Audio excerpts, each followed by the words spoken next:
Ariel Helwani for fanhouse.com at UFC 107 in Memphis, Tennessee, being joined by UFC President Dana White. And Dana, Fanhouse, it's a sports site, so I got to ask, the hat, give us the reason why you're wearing it.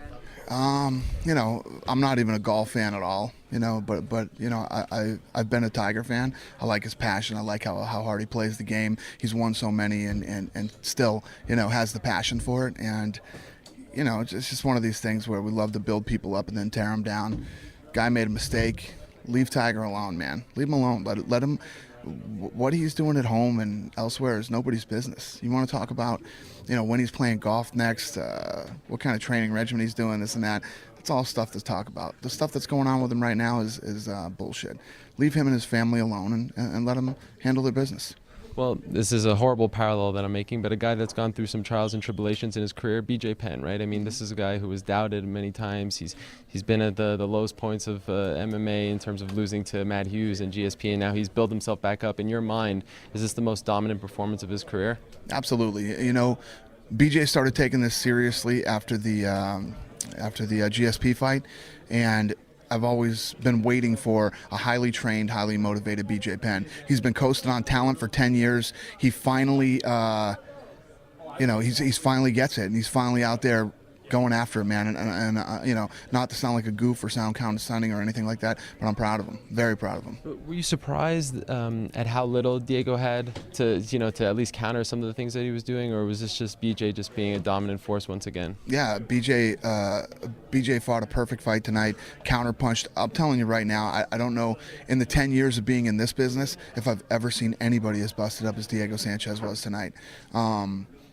Diego showed a lot of heart, kept coming forward. I'm pretty sure his nose was broken by the third round, probably couldn't breathe out of it, kept coming forward, kept trying to do whatever he could do. But, every time he threw punches, he couldn't even connect with BJ. He'd go for the takedown and couldn't do anything. And everybody knows how exciting and how talented Diego is, so it just goes to show how great and phenomenal BJ Penn really is. Well, he wasn't at the post-fight press conference. Do you have an update on his health status? I don't. He's pretty busted up. He's going to need a lot of stitches and probably get his nose checked out, CAT scan, all that good stuff. And but he left here. He was okay. Other than needing some stitches, he was okay. We're talking dominant performances. Frank Mir, you talk about backing up your words, huh? I'm blown away by it. It's one thing hyping a fight, and going out and hyping it and talking a lot of shit. You can tell when guys are doing that and they're trying to, Frank Mir wasn't doing that. Frank Mir was being very personal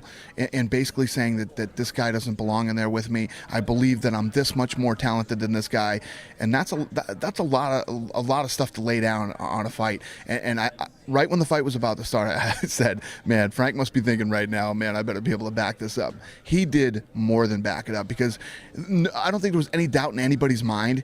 If it went to the ground, Frank Mir would probably pull off a submission, but Frank Mir dropped him first and then went in and choked him out.